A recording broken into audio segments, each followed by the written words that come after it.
ഫോസിലുകൾ എന്ന് പറയുന്ന ഈ 5 കോടി വർഷം മുമ്പ് കിട്ടിയെന്ന്, അല്ലെങ്കിൽ ഡാർവിൻ്റെ പരിണാമം, ഇതൊക്കെ സാറ് അപ്പൊ ഇതൊക്കെ എന്താണ് സാർ ഇതെന്താ അപ്പൊ അംഗീകരിക്കുകയാണോ വിശ്വസിക്കുകയാണോ? ഒറ്റ ഒറ്റ ഉത്തരം പറഞ്ഞാൽ മതി. അംഗീകരിക്കുകയാണോ വിശ്വസിക്കുകയാണോ?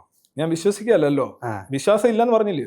അല്ല, അതിൽ വിശ്വാസം ഉണ്ടോന്ന് ചോദിച്ചാൽ ഞാൻ മനസ്സിലാക്കാണ്, ശാസ്ത്രത്തിൽ മനസ്സിലാക്കുന്നു, അത്രേ ഉള്ളൂ. അതിന്റെ അതേ ഉള്ളൂ, അല്ല അതിൻ്റെ അകത്ത് കൂടുതൽ ഇതൊന്നുമില്ല. അപ്പോൾ സാറ് സ്വാഭാവികമായിട്ടും അതുപോലെ തന്നെ ഇപ്പൊ സൂര്യന്റെ കാര്യം സാറ് പറഞ്ഞു. ഇപ്പൊ 4 ബില്യൺ കോടി വർഷം കൂടി ഇനി മാക്സിമം സൂര്യന് ആയുസുള്ളൂ എന്നുള്ളത് ശാസ്ത്രം ഇപ്പൊ കണ്ടെത്തി. അതിന് വർഷങ്ങൾക്ക് മുമ്പ് ലോകാവസാനത്തെക്കുറിച്ച് എല്ലാ മതഗ്രന്ഥങ്ങളും തന്നെ പറയുന്നുണ്ടെന്ന് എനിക്ക് തോന്നുന്നു. കൽക്കി വരുമെന്ന് ഭഗവത്ഗീതയിൽ പറയുന്നുണ്ട്. അതുപോലെ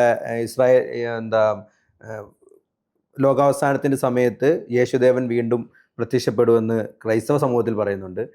ഇസ്ലാം മതത്തിൽ, ഞങ്ങളുടെ ഇസ്ലാം മതത്തിലാണെങ്കിൽ പറയുന്നത് ദജ്ജാൽ വരും, ദാബത്തുൽ അർദ് വരും, അതുപോലെ അത്തരത്തിലുള്ള ഒരുപാട് കാര്യങ്ങൾ വന്ന് ലോകം അവസാനിക്കും എന്ന് പറയുന്നു.